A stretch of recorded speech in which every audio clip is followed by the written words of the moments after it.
Welcome to this explainer. Today, we're jumping straight into a massive seismic shift that is literally shattering global football's biggest monopolies right before our eyes. Now, if you follow the beautiful game, you already know the sport isn't just played out there on the pitch, right? It is played in cutthroat courtrooms and secretive boardrooms, and those battles deeply impact what you see on your TV, the prices you pay for tickets, and honestly, the very soul of the sport we all love. So today, we're breaking down a staggering chain of events: a landmark legal ruling, unprecedented leaked documents, and an absolute all-out rebellion by the sport's biggest stakeholders. The UEFA monopoly is over. Football is free. We're opening with this incredibly dramatic declaration, which was published in The Independent and came straight from the backers of the European Super League right after a huge European court ruling. It's a bold statement for sure, basically celebrating what looked like the sudden, crashing end of an iron-fisted era. But as we dig into the reports and the leaked documents, well, they reveal a much deeper, far more complex maneuver happening at the absolute peak of global football's hierarchy. So let's unpack this and see exactly how a legal shockwave cracked wide open the secret maneuvers of football's ultimate gatekeepers. We've got a really fascinating contrast to explore today. On one hand, you have these highly visible, incredibly public court battles. And on the other, highly confidential, shadowy, behind-closed-doors plotting. Section 1. The monopoly is over. Okay, the whole foundation of this current crisis is an absolute legal earthquake. As documented in a December 2023 legal journal from Bristow's LLP, the Grand Chamber of the European Court of Justice dropped a definitive ruling. They straight up declared that UEFA and FIFA's actions to block the breakaway European Super League actually broke European Union competition law. You might remember, back when the Super League was announced in April 2021, FIFA and UEFA immediately threatened to expel participating clubs and players from all of their competitions. Well, the court took a very, very close look at that knee-jerk reaction, and the rules supposedly allowed it. Section 2. Abuse of dominant position. To really understand why the courts ruled this way, we have to talk about how these governing bodies operate and the enormous, almost unchecked power they wield over the sport. The courts determined that UEFA and FIFA were engaging in what the law calls an abuse of a dominant position. See, because their statutes required any third party to actually get their prior consent before organizing a rival competition, the court ruled this was a glaring abuse of their undisputed market dominance. They were essentially using their massive footprint to make it practically impossible for any new, independent competition to even get off the ground. And this brilliantly highlights the court's core finding: a massive structural conflict of interest. FIFA and UEFA don't just organize football competitions. They act as the ultimate gatekeepers, controlling their own competitors. Think about that for a second. Imagine wanting to start a rival tournament, but having to go ask permission from the exact same organizations you were trying to compete against. The court noted that unless this kind of power is restricted by a transparent, objective framework, which absolutely did not exist here, it is an automatic, illegal restriction of competition. And this dominance extends deep, deep into the financials.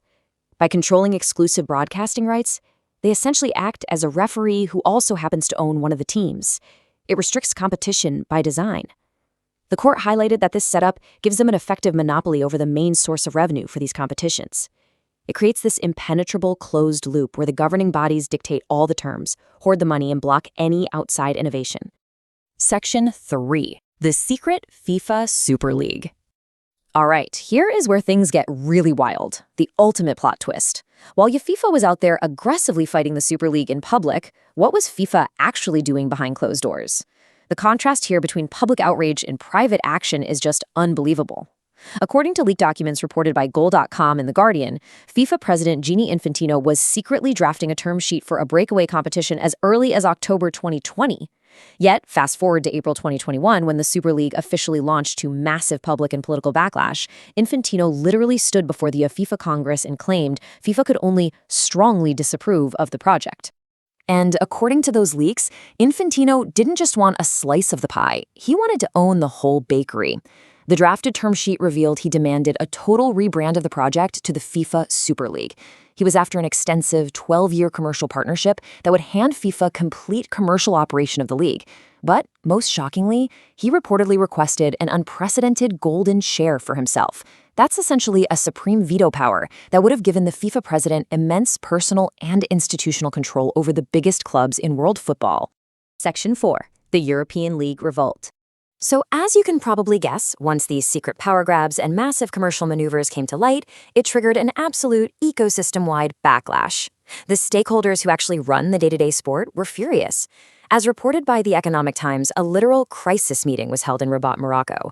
UEFA was so incredibly frustrated by Infantino's separate plan to sell World Cup stakes to private equity through a subsidiary called FIFA Forward Enterprise that they genuinely threatened a World Cup boycott. Meanwhile, CONCACAF made it clear they had completely lost confidence in the leadership, flat out stating that FIFA had stopped putting football first. And then you have the European leagues, which includes absolute heavyweights like the Premier League, La Liga, and Serie A, drawing a massive line in the sand. They released a statement outright refusing to accept any new competitions or wild expansions, like that proposed 64-team World Cup, until FIFA stops operating in secret. They demanded formal governance reform and made it crystal clear: unilaterally disruptive decisions will no longer be tolerated. Section 5. Following the mummy. We've talked about the legal rulings and the insane political fallout, but at the end of the day, all of these events share one single crucial economic thread.